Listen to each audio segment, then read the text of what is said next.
Life is a disease.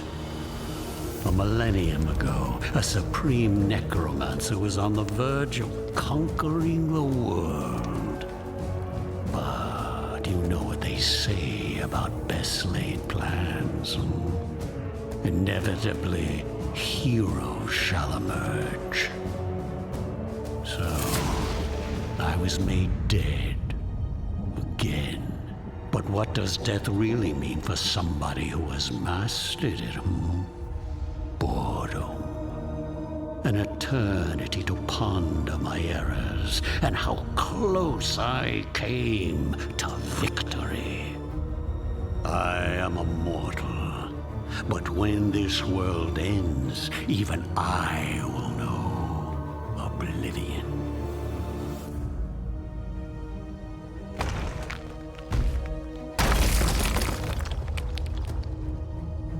And so, I ask myself, will I be given another chance to rise before it happens? Another chance to fulfill my ambition? It seems that fate has smiled after all.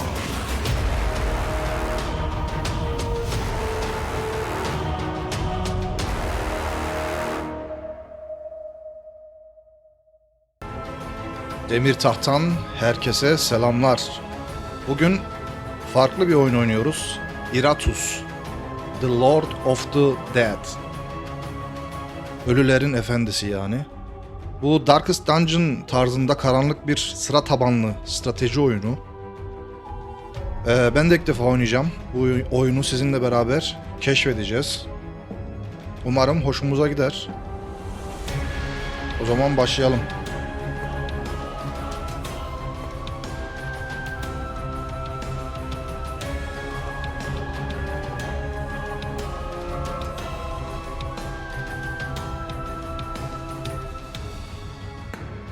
Öğretici modunda öğrenmemiz lazımmış oyunu.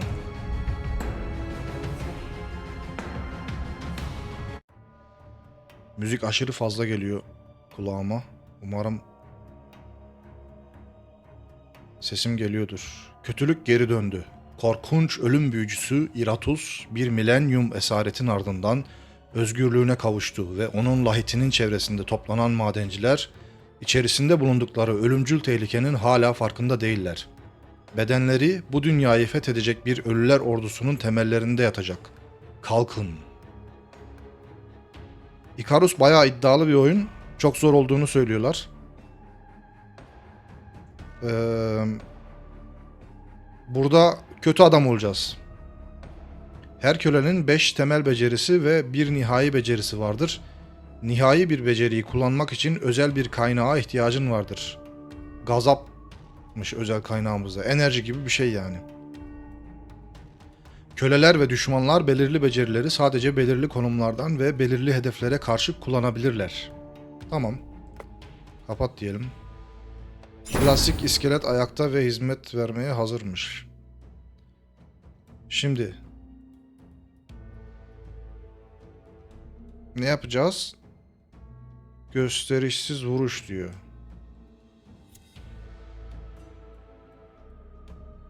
Bu yuva için bir kabiliyet seç.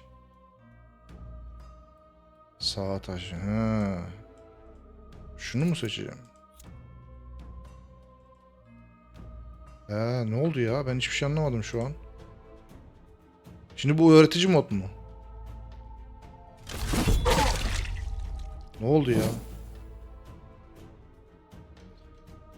Rastgele. Ben de alta bir şeyler koyacağım da oradan vuracağız zannediyorum. Fiziksel hasarlar ve büyü hasarları hedefin canını azaltır. Bir hedefi tutuşturmak, hedefe anında büyü hasarı ve birkaç tur boyunca sürecek gerçek hasar verir. Tutuşturmayı hepiniz biliyorsunuzdur. League of Legends oynayanlar varsa oradan da biliyorlardır. Stres hasarı hedefin akıl sağlığını azaltır. Bir hedefi lanetlemek turunun başında hedefe stres hasarı verecektir. Kölelerin tarafından gerçekleştirilen kritik vuruşlar düşmanın akıl sağlığını düşürür. Düşmanların kritik vuruşu ise akıl sağlıklarını artırır. Bakalım ilk başta biraz Oha, ne oluyor lan? Camış gibi vurdu. Şu öndekini önce öldürelim bence, değil mi? Oy anam ne oldu? Akıl sağlığı. Mücadele sırasında kaybedilen akıl sağlığı çeşitli sonuçlar doğurabilir. Delirme, düşmanı zayıflatan olumsuz bir etkidir diyor. İlhamlanma, düşmanı güçlendiren olumlu bir etkidir. Oha. Ölüm, akıl sağlığı değeri 0 iken alınacak herhangi bir stres hasarı ani ölüme sebebiyet verir. 4. Savaştan kaçma. Akıl sağlığının düşük değerlerinde savaş sırasının en arka tarafındaki düşmanın kaçma olasılığı vardır. Yuh. Tamam. Zayıflatma yaptı bize. Şimdi sıra kimde? İskelette. Şöyle üstüne gelince mi seçiyor acaba? Ne yapıyor sağa sola? İskelete geldim. Q ile S ile falan seçiliyor bunlar. Q, S, tamam. Q, W, E, A, S, D. Yetenekleri böyle kullanabiliyorsunuz. Tamam. Ama henüz büyümüz yok. Şunun büyüsü var mı?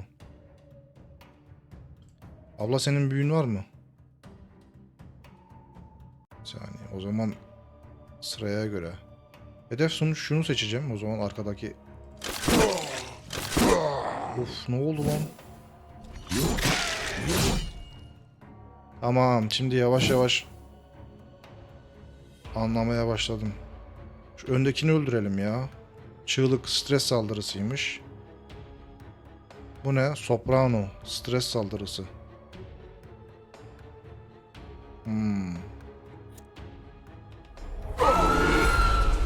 İçine birden mi değdi? Vay.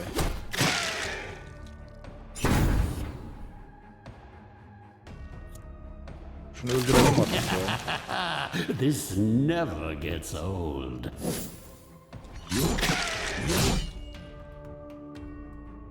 Vardiyan beni sizden önce öldürecek diyor. Adam çalışmaktan bıkmış.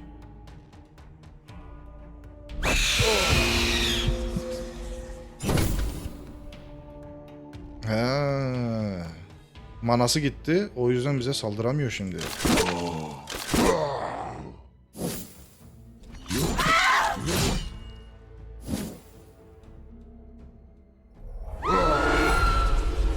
Zayıflatma. Geçmiş olsun.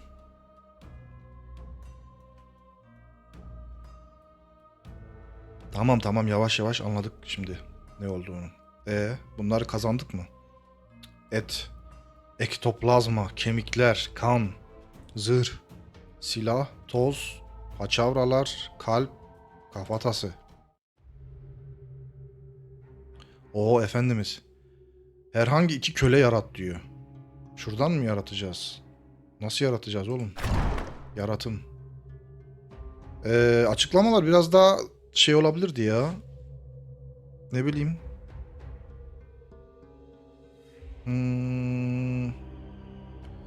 Daha aydınlatıcı şeyler olabilirdi yani biraz. Tutorial'sa eğer bu. Bertaraf ettiği düşmanlarından parçalar topladıktan sonra Iratus bu parçalarla ordusuna yeni köleler katabilir. Vay. Sıra dışı nadir veya efsanevi kalitedeki parçaları kullanmak yaratılan kölenin değer puanlarının miktarını artırır. Anladık, tamam, bu tipik şey. Sıra dışı nadir, rare, işte common kartlar gibi falan.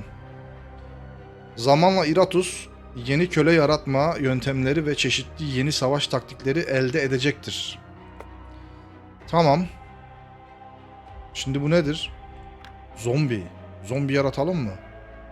Bu ne? Ölüm perisi, kara şövalye. Vay, bunu yaratabilir miyim acaba?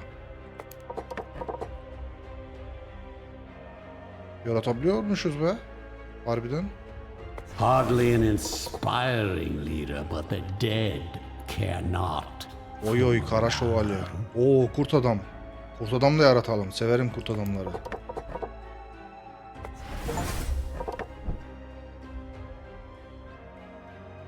Şimdi savaş başlatmak için haritayı aç. Şu ne? Kabiliyetler diyor. Açamıyorum orayı.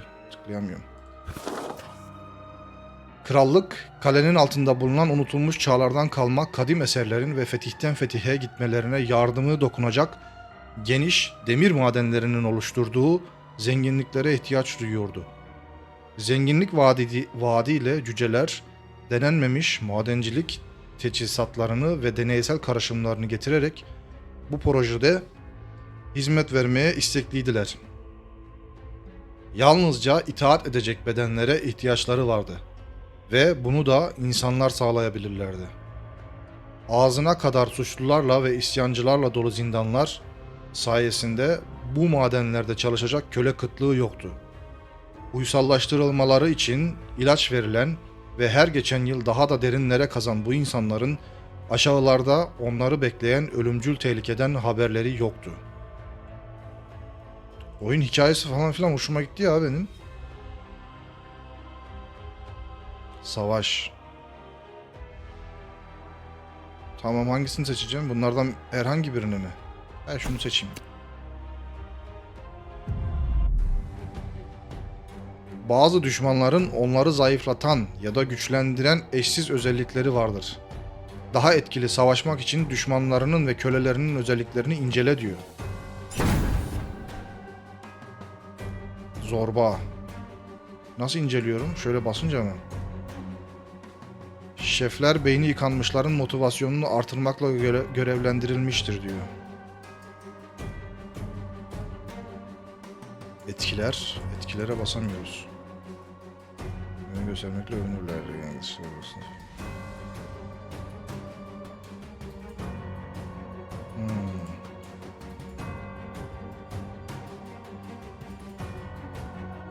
Zorba diyor.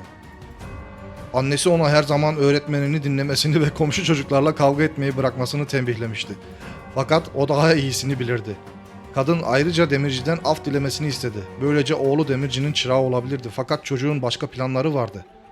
Neden onu hiçbir yere götürmeyecek, dürüst bir işte çalışacaktı ki? Fakat annesinde bu delikanlının kesinlikle göz ardı edemeyeceği bir parça bilgelik de vardı. Hortlaklar ışığa dayanamaz. Bu onları anında kül haline getirir. Böylece hortlak istilası başladığı zaman zorba mümkün olan en iyi işi kaptı. Fener taşıyıcılığı. Diğerleri kılıçlarını, oklarını kullanırken o bilgi annesinin tavsiyelerine uyacak ve mümkün olan en etkili silahı kullanacaktı. Bilmiyorum, bunları okumak benim aslında hoşuma gidiyor arkadaşlar. Ama sizler hoşlanmıyorsanız söyleyebilirsiniz. Bu da madenciymiş.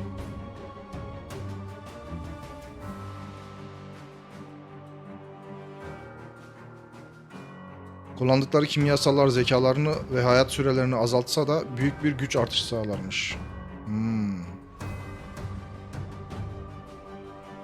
Neyse, başlayalım yavaş yavaş. Bizim kurt adam başlıyor. Avla. Hadi bakayım. Ne oldu? Zırh, direnç, kalkan, muhafaza.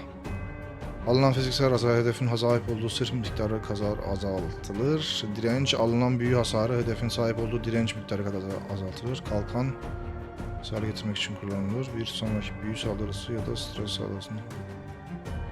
Tamam. Defans şeylerini öğretti bize. İskelet ne yapıyor? Buradan. Şu ne? Onlara hadlerini bildir. Duruşlarını bozarmış. Hayda.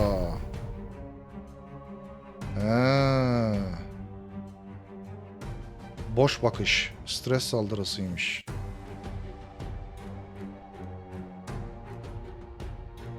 Fiziksel saldırı diyor. Şuna bir fiziksel saldırı yapalım. Of, öndekine bayağı sapladı.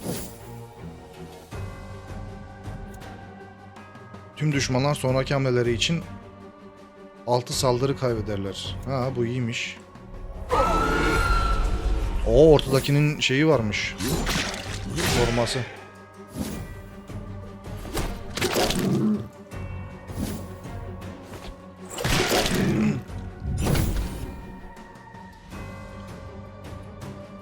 Her biri %50 hasar veren 2 saldırı yapar. Müzik biraz fazla geliyor bana ya. Sanki kendimi duymakta zorluk çekiyorum. Pençele diyor. Maybe I'll craft Oy oy oy oy. into Ortadan furniture. bayağı sağlammış.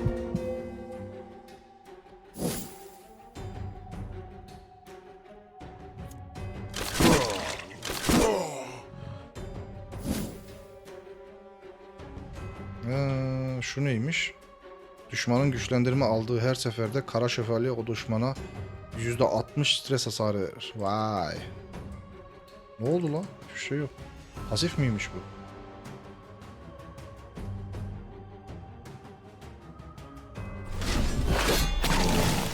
bu? Oba.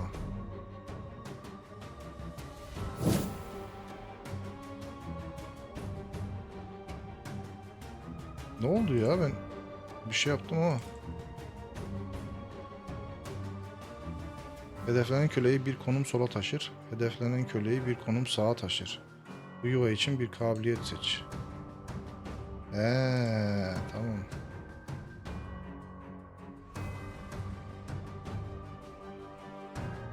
Şu köleyi nasıl taşıyacağız ki? Hiçbir şey olmadı. Burayı daha tam anlamadım ya. Orada hiçbir şey yok herhalde şu an. Her neyse, buna bir saldırı yapalım. Ablanın sesi de kulağımızı tırmalıyor. Bu can yeniliyor habire.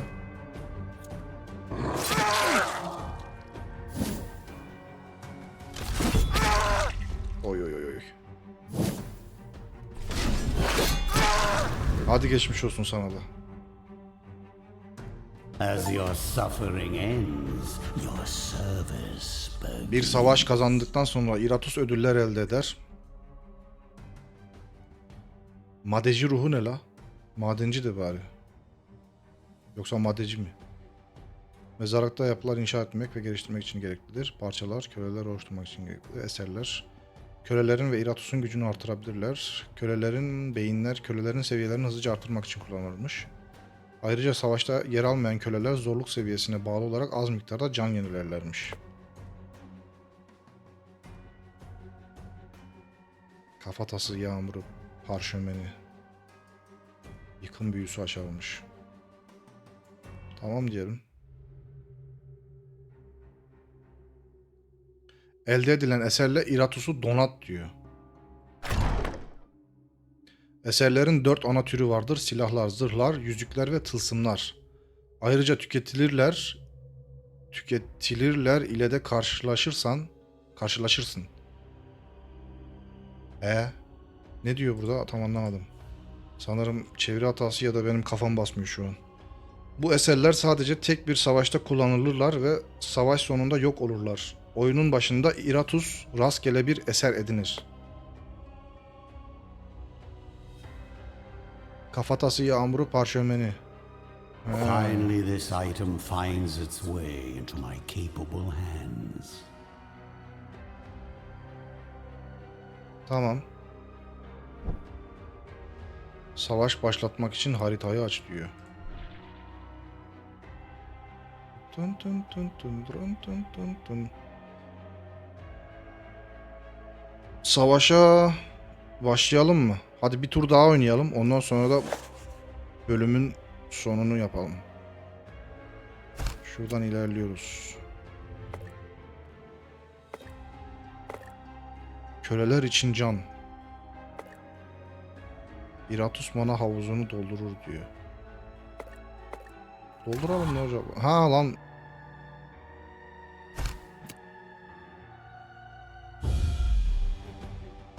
Iratus şu kaynaklara ve değerlere sahiptir. Mana, büyü, yıkım ve hiddet ağaçlarındaki kabiliyetleri kullanmak için gereklidir. Gazap kölelerin nihai becerilerini kullanmak için gerekir. Büyü gücü Iratus'un etkin kabiliyetlerinin tesirini artırır.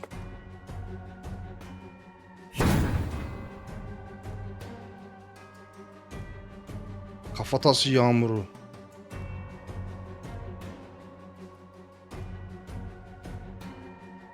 Şöyle yapsak. Say hello to my burning Oy oy oy oy. friend. Tamam, bu Iratus'un şeyiymiş ya, bunlar skill'leriymiş. Hedeflenen kişi savaş sonuna kadar tüm zırhını ve direncini kaybeder diyor. Yapamadık bir şey ona.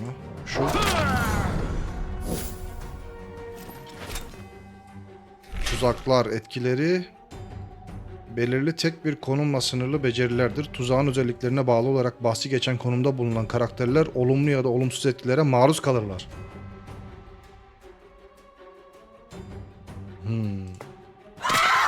Oy, ne oldu?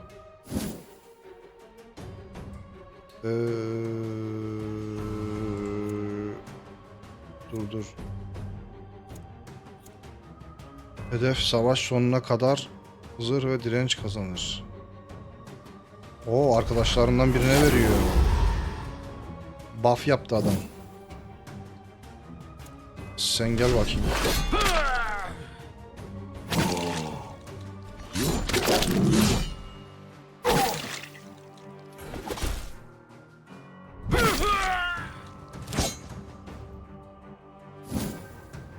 Iska. Şu neymiş? Bir düşman hareket ettiğinde ölüm perisi düşmana stres hasarı verir diyor. Niye geçersiz hedef?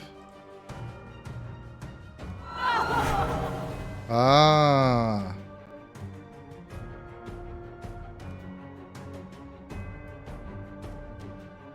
Tamam, bunlar kendi üzerimde kullanıldı.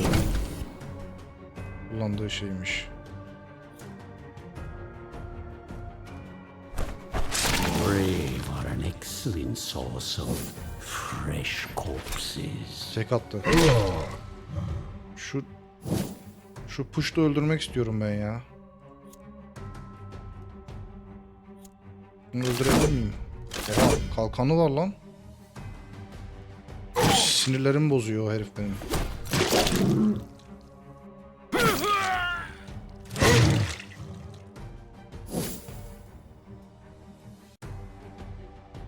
Al sana. Büyü direnci var la bu adamın harbiden. İşlemiyor hiçbir şey. Ha, bu işledi ama.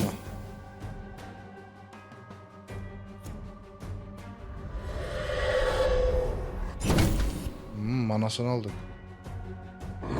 This is my kind of entertainment.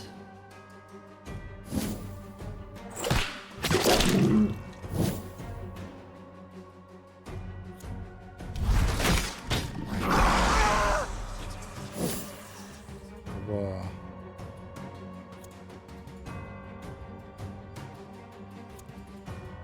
Lan bunlar hep kendisi için miymiş?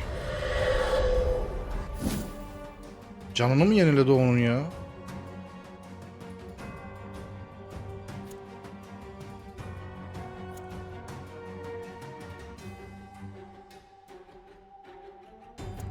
Neyse, fiziksel alacağım.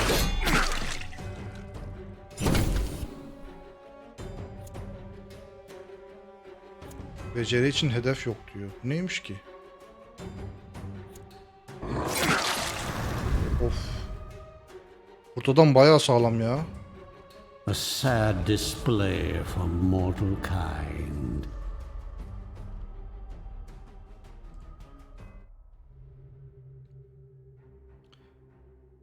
Yeni bir kabiliyet aç diyor. Şuradan mı açıyoruz? Kabiliyetler, simya, büyü, hiddet, yıkım. Düşmandan zayıflatan büyüler, kölelerini güçlendiren büyülerdir. Kullanmak için ona gerekir. Düşmanlara doğrudan hasar verir.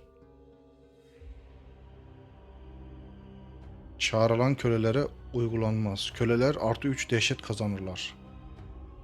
Hedeflenen köle 2 konum ilerler ve bir hamle boyunca fazladan 25 isabetlilik kazanır. Vay. Tüm köleler 2 hamle boyunca girişkenlik kazanırlar. Büyü gücü harcanan mana miktarını %1 azaltır. Iratus her savaştan sonra fazladan 5 mana yeniler. Ha, bu iyi gibi. Spells, hexes, curses, all are at my command.